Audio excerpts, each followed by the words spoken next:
बहुत समय पहले मथुरा नगरी में राजा कंस का अत्याचार बढ़ता जा रहा था। कंस की बहन देवकी का विवाह यदुवंशी वीर वसुदेव से हुआ।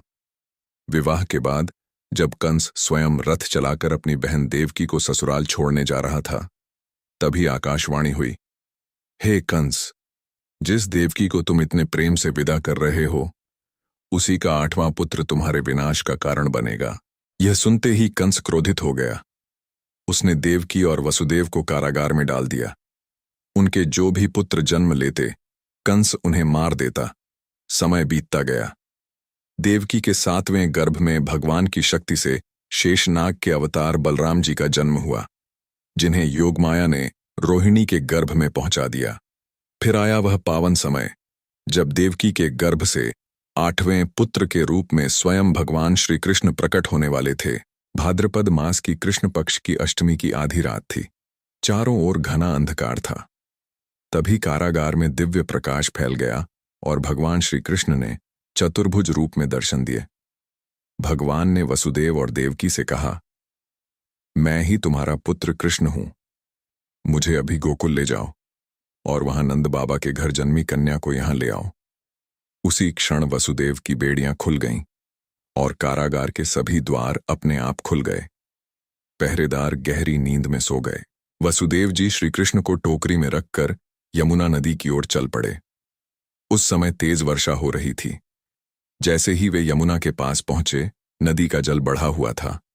तभी शेषनाग ने अपने फनों से श्री कृष्ण की रक्षा की।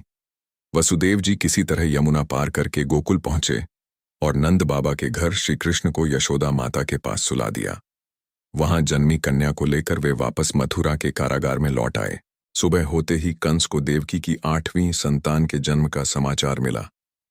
वह उस कन्या को मारने के लिए जैसे ही उसे उठाकर पटकने लगा, वह कन्या उसके हाथ से छूटकर आकाश में दिव्य रूप धारण कर बोली, हे कंस, मुझे मारने से क्या मिलेगा?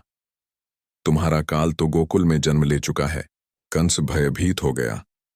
उधर गोकुल में नंद बाबा के घर उत्सव मनाया जा रहा था। हर ओर आनंद था और लोग एक दूसरे को बधाई दे रहे थे। इसी प्रकार भगवान श्री कृष्ण का जन्म हुआ और अधर्म के अंत की शुरुआत हुई। श्री कृष्ण के गोकुल पहुंचते ही नंद बाबा और यशोदा माता के घर खुशियां छा गईं। पूरे गोकुल में उत्सव मनाया गया। गोप गोपियां नंद बाबा को बधाई देने लगीं और चारों ओर नंद के घर आनंद भयो, जय कन्हैया लाल की के जयकारे गूंजने लगे। यशोदा माता अपने लल्ला को देखकर इतनी प्रसन्न थीं कि उनकी आंखों से प्रेम के आंसू निकल पड़े। उन्हें क्या पता था कि उनकी गोद में स्वयं भगवान विष्णु के अवतार श्री कृष्ण विराजमान हैं। जैसे जैसे कृष्ण बड़े होने लगे, उनकी बाल लीलाएं पूरे गोकुल में प्रसिद्ध होने लगी। कृष्ण अपने मित्रों के साथ मिलकर गोपियों के घर से माखन चुरा लेते।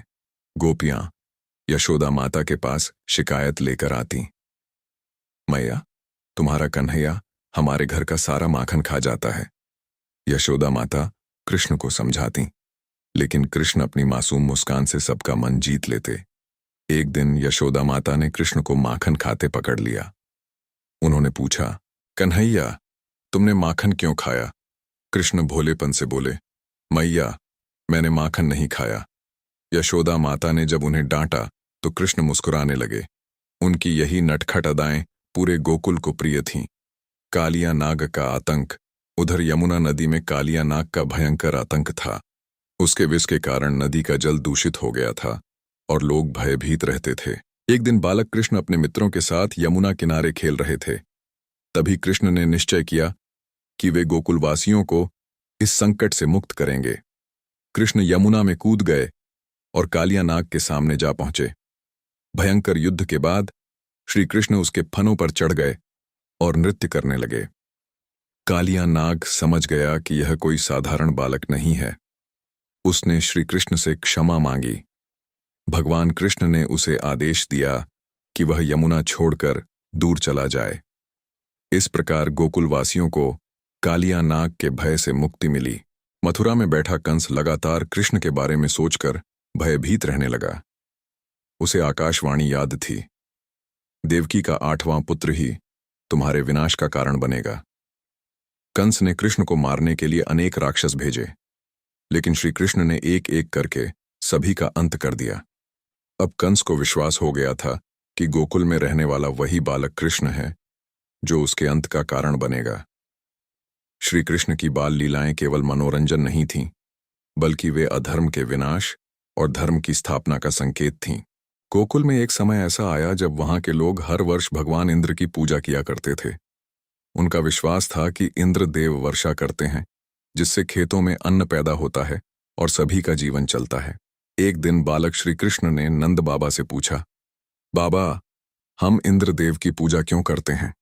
नंद बाबा ने कहा, कन्हैया, इंद्र वर्षा करते हैं। वर्षा से हमारी गायों के लिए घास और खेतों के लिए अन्न मिलता है। तब श्री कृष्ण ने कहा, हमारा जीवन तो गोवर्धन पर्वत, गायों और प्रकृति से चलता है, इसलिए हमें गोवर्धन पर्वत और अपनी गायों का सम्मान करना चाहिए। गोकुल वासियों को श्री कृष्ण की बात उचित लगी। उन्होंने उस वर्ष इंद्र पूजा के बजाय गोवर्धन पर्वत की पूजा की। यह देखकर इंद्रदेव को क्रोध आ गया। उन्हें अपने सामर्थ्य पर अहंकार हो गया और उन्होंने गोकुल पर भयंकर वर्षा करने का आदेश दिया। आकाश में काले बादल छा गए, तेज हवाएं चलने लगीं और मूसलाधार बारिश होने लगी। देखते ही देखते गोकुल में पानी भरने लगा। गोप गोपियां, बच्चे और पशु सभी भयभीत होकर श्री कृष्ण के पास पहुंचे। सबने पुकारा, कन्हैया, अब हमारी रक्षा कौन करेगा? श्री कृष्ण मुस्कुराए और बोले, डरो मत, मैं सबकी रक्षा करूंगा। तभी श्री कृष्ण ने अपनी छोटी उंगली पर विशाल गोवर्धन पर्वत उठा लिया। उन्होंने सभी गोकुलवासियों से कहा, आप सभी इस पर्वत के नीचे आ जाइए। यहां कोई वर्षा आपको नुकसान नहीं पहुंचा सकेगी। गोकुल के लोग आश्चर्य से श्री कृष्ण को देखते रह गए। हजारों लोग और उनके पशु गोवर्धन पर्वत के नीचे सुरक्षित आ गए। 7 दिनों तक इंद्र ने लगातार वर्षा की, लेकिन श्री कृष्ण ने गोवर्धन पर्वत को अपनी उंगली पर उठाए रखा।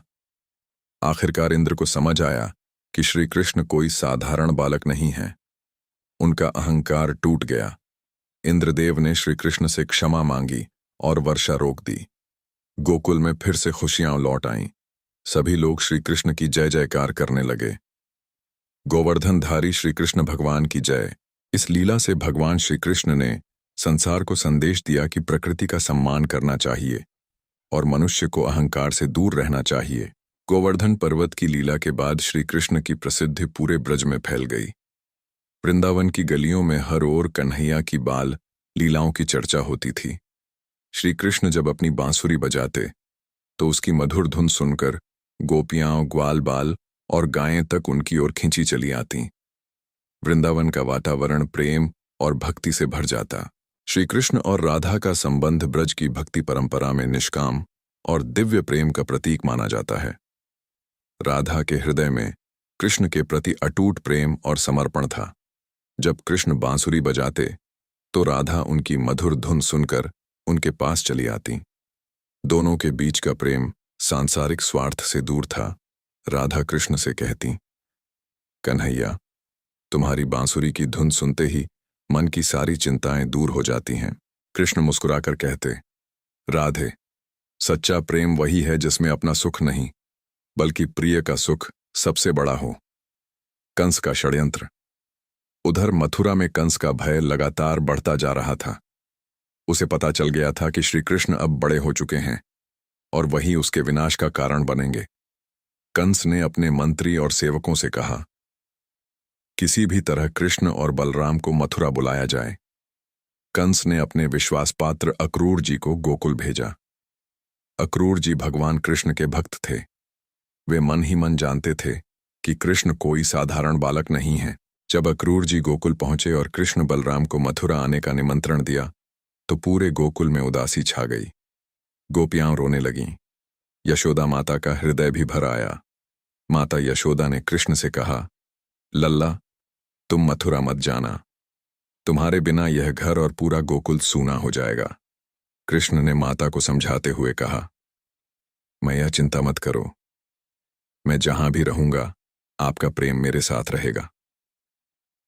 अगली सुबह कृष्ण और बलराम मथुरा के लिए निकल पड़े। राधा और गोपियां उन्हें जाते हुए देखती रहीं। उनकी आंखों में आंसू थे, लेकिन हृदय में विश्वास था कि कृष्ण का प्रेम उनसे कभी दूर नहीं होगा। उधर मथुरा में कंस कृष्ण के आने की प्रतीक्षा कर रहा था।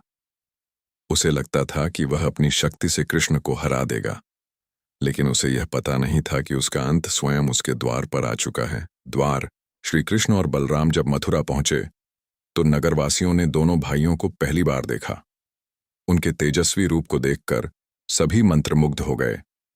कंस ने कृष्ण और बलराम को रोकने के लिए कई बाधाएं खड़ी की थीं। सबसे पहले उसने एक विशाल और क्रोधित हाथी कुवल या पीड़ को उनके मार्ग में खड़ा कर दिया। हाथी ने कृष्ण पर हमला करने की कोशिश की, लेकिन श्री कृष्ण ने उसका सामना किया और उसे परास्त कर दिया। इसके बाद कृष्ण और बलराम मल्ल युद्ध के मैदान में पहुंचे। वहां कंस ने अपने शक्तिशाली पहलवान चाणूर और मुष्टिक को उनके सामने उतारा। चाणूर ने कृष्ण को चुनौती दी, बालक, आज तुम्हारी शक्ति का पता चल जाएगा। श्री कृष्ण मुस्कुराए और बोले, शक्ति का अहंकार नहीं, धर्म की रक्षा ही सच्ची शक्ति है। युद्ध शुरू हुआ। श्री कृष्ण ने चाणूर को और बलराम ने मुष्टिक को परास्त कर दिया। यह देखकर कंस घबरा गया। उसने सैनिकों को आदेश दिया कि कृष्ण और बलराम को पकड़ लिया जाए। तभी श्री कृष्ण बिजली की गति से कंस के सिंहासन की ओर बढ़े। कंस ने तलवार उठाई, लेकिन कृष्ण ने उसका सामना किया। अंततः श्री कृष्ण ने कंस को परास्त कर दिया। मथुरा की प्रजा अत्याचार से मुक्त हो गई। कंस का आतंक समाप्त हो गया। इसके बाद श्री कृष्ण ने अपने माता पिता देवकी और वसुदेव को कारागार से मुक्त कराया। देवकी माता ने अपने पुत्र कृष्ण को देखकर उन्हें हृदय से लगा लिया। वसुदेव जी की आंखों से आनंद के आंसू बहने लगे। उन्होंने कहा, पुत्र, आज हमारा जीवन सफल हो गया। श्री कृष्ण ने अपने माता पिता को प्रणाम किया और उनका आशीर्वाद लिया। कंस के अंत के साथ यह संदेश संसार में फैल गया कि अत्याचार चाहे कितना भी शक्तिशाली क्यों न हो, अंत में सत्य और धर्म की ही विजय होती है। श्री कृष्ण ने केवल कंस का वध नहीं किया, बल्कि मथुरा की प्रजा को भय और अन्याय से मुक्ति दिलाई।